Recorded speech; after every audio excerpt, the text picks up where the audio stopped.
Pour l'exercice 50, on nous dit soit f la fonction définie sur I égale à moins 4 exclu plus l'infini par f à x associe 1 sur 2x plus 8. Petit 1, f est de la forme 1 sur v. Donner l'expression de la fonction v et résoudre l'équation v de x égale 0 sur i. Donc, premièrement, il faut être capable de comprendre que cette information permet de dire que f de x est égal à 1 sur 2x plus 8. Et quand on nous dit f est de la forme 1 sur v, cela veut dire que f est égal à 1 sur v et que donc, à l'aide de la comparaison de ces deux égalités, bien évidemment ici, si on met un x, il faudrait mettre le x partout pour avoir f de x et v de x. Il est alors facile de voir que v de x n'est rien d'autre que le dénominateur, à savoir 2x plus 8. Et ensuite, on nous demande de résoudre cette équation, bien évidemment, sur i. On va raisonner par équivalence. On remplace v de x par son expression. Et ensuite, on retire le 8 des deux côtés. Puis on divise par 2 des deux côtés pour obtenir un x égale à moins 4, soit x égale à moins 4. Ensuite, il nous faut regarder si ce moins 4, il appartient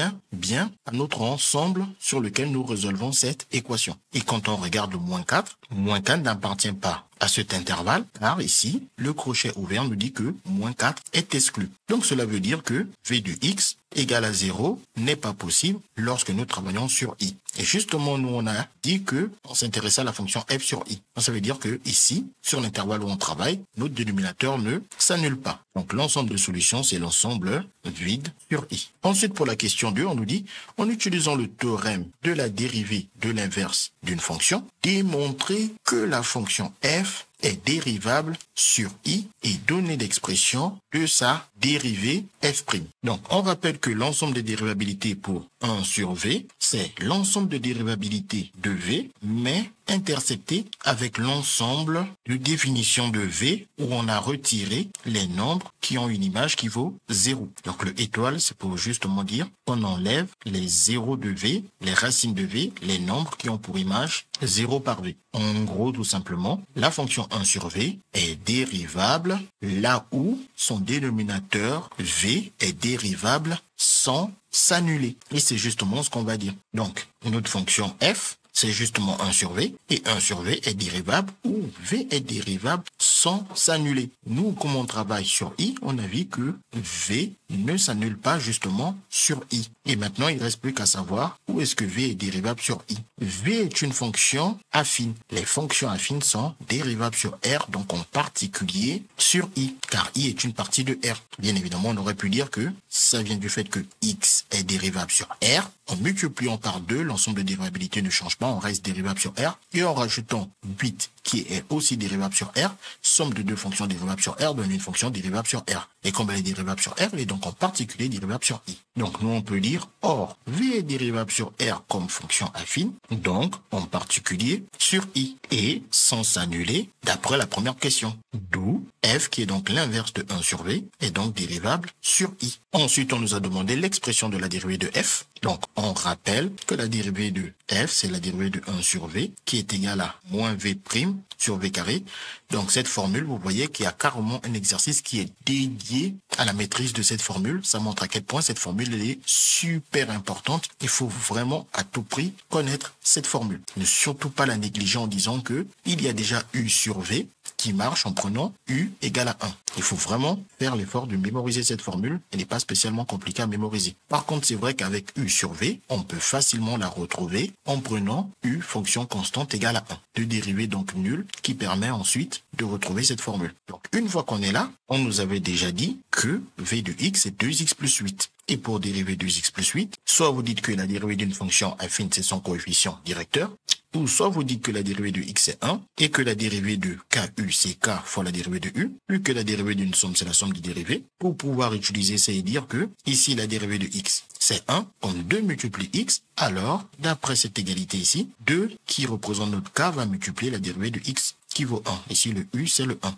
Et ici, la dérivée d'une constante, on sait que ça donne 0. Donc la dérivée de 8, qui est une constante, c'est 0. Et ensuite, bien évidemment, à l'aide de cette formule, on justifie que on obtient la somme des dérivées de chacun des termes. Ce qui au final donne que la dérivée de v, c'est 2. Bien évidemment, celle-ci permettait d'aller plus vite et permettait directement de dire que, comme on a une fonction affine, la dérivée c'est uniquement le 2. Ou bien vous auriez aussi pu dire, je sais que la dérivée de x c'est 1 et 2 fois 1 ça donne 2. J'y vais directement.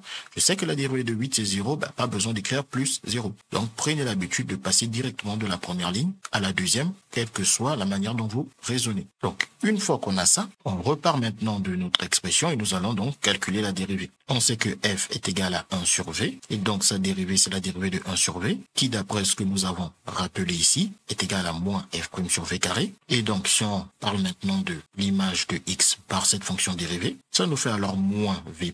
V', on a trouvé ici 2 sur v carré et v carré on l'a rappelé ici 2x plus 8 le tout au carré. On obtient ainsi l'expression de la dérivée de f. Et bien évidemment, cette expression s'est trouvée pour tout x appartenant à i. Ensuite, on peut se dire, n'y a-t-il pas de simplification à faire parce qu'on a quand même 2 et 8 au dénominateur, on peut factoriser par 2. Effectivement, oui, il y a des simplifications à faire.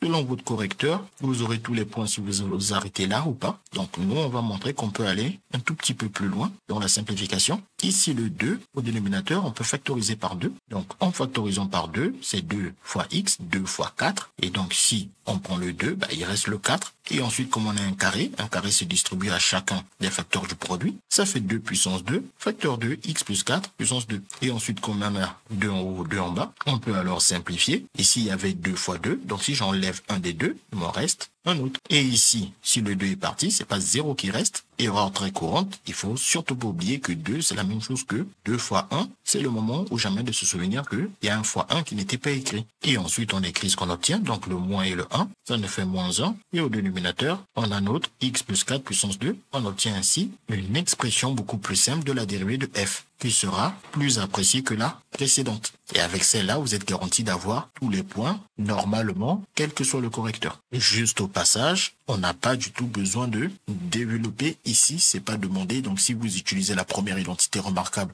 pour développer, vous aurez juste perdu du temps. Ça ne nous sert à strictement à rien de développer ici. Et même de préférence, on va préférer ne surtout pas développer. Parce que quand on calcule les expressions de dérivée, en général, c'est pour trouver le signe. Et le signe est beaucoup plus facile à trouver avec x plus 4 au carré que sa forme développée. Comme on a moins 1 sur le carré d'un réel, ça fait négatif sur positif, on voit que cette dérivée est négative. Ce qui permettra de dire que la fonction est décroissante car sa dérivée est négative. Bien évidemment, c'est sur l'ensemble i. Mais ça, c'est un autre chapitre. CQFD, ce qu'il fallait découvrir.